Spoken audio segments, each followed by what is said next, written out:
salty. Welcome to Mast Aluminium. Alright, here are 3 things you need to be aware of when pump foiling in salt water. Number 1 is the starting situation. Number 2 is the lift by the salt water. And number 3 is the swell. And as a little bonus tip, I show you what happens if you don't rinse your gear every evening. Let's get into it. So I'm sure there are a bunch of good docks and places to start at the Costa Brava, Costa Dorada, but where I am near La Mella de Mar, it's actually more difficult than I thought.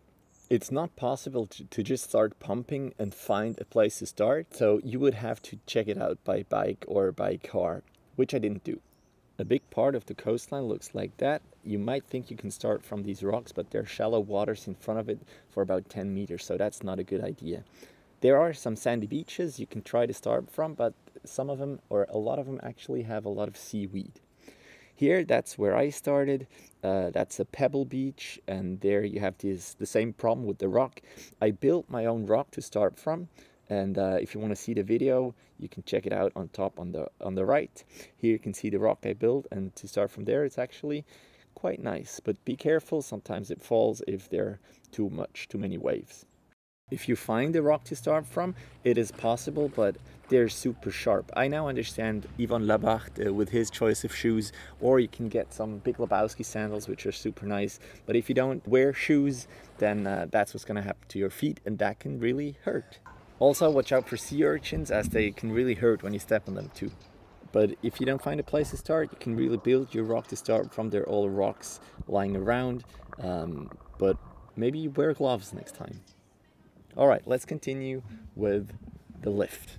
And starting in salt water was really different. I'm not the best pump foiler by far, but I'd say I'm pretty consistent starting. And it took me about 20 starts to really get it.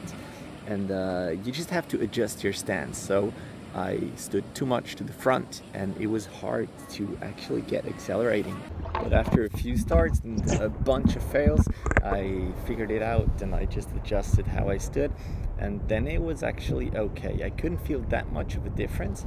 The front wing is a Sirus XXL with a 156 centimeters of span, and it works fine. I use the small Freestyle XS stabilizer, but it's not too much lift, it's not really more lift. I can imagine that even if you have more lift, it also is not that fast because the salt water is denser and it breaks more, but it actually worked fine afterwards. So you don't have to take a smaller front wing just to pump. If you have other experiences in salt water, please let me know in the comments so we can help others that want to pump in salt water. Now, a bigger difference than the salt water was the swell, and as you can see here, when I walked out, that was already difficult because I couldn't see what was underneath, and getting on my wobbly rock was difficult already. And then you have to time your start to the wave. If you start too early, then you're going to be uphill for the first pump, and that's not going to be good. So you have to time that all right. And also when you go out, you have to get up. You have to time your pumps to the waves so you don't breach. Because if you breach out there, you have to take a long swim back. And as you know, it takes a while to get back. But coming back, I mean, it's far from prone foiling, but gliding on these waves, coming back, that's such an amazing feeling, and that's really something that is beautiful, and you cannot get that on Swiss lakes unless it's really windy on Lake Neuchâtel or Lake Geneva maybe.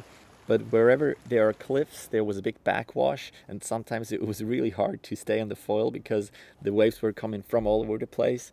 But once you found a little glide, that was totally worth the wobbly and sketchy looking pump foiling. So that's great. All right, let's talk about maintenance of your gear. When I came back from the salt water, I put it under the shower and tried to rinse it off as good as possible. But as I'm using an aluminum mast, which is filled with salt water, it dripped out overnight. And in the morning, I was left with a big salty crust, as you can see here, which obviously is not good for your material.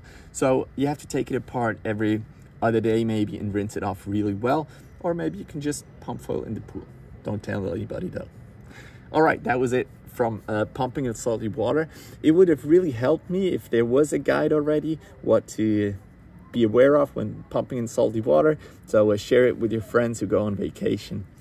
If I forgot anything, please write it down in the comments. And if you're not subscribed, I suggest subscribing because I'm launching a podcast. It's called Up on Foil with Gael Daniele. And the first episode is about to come out in the next couple of weeks. So stay tuned for that and see you in the next one. Cheers.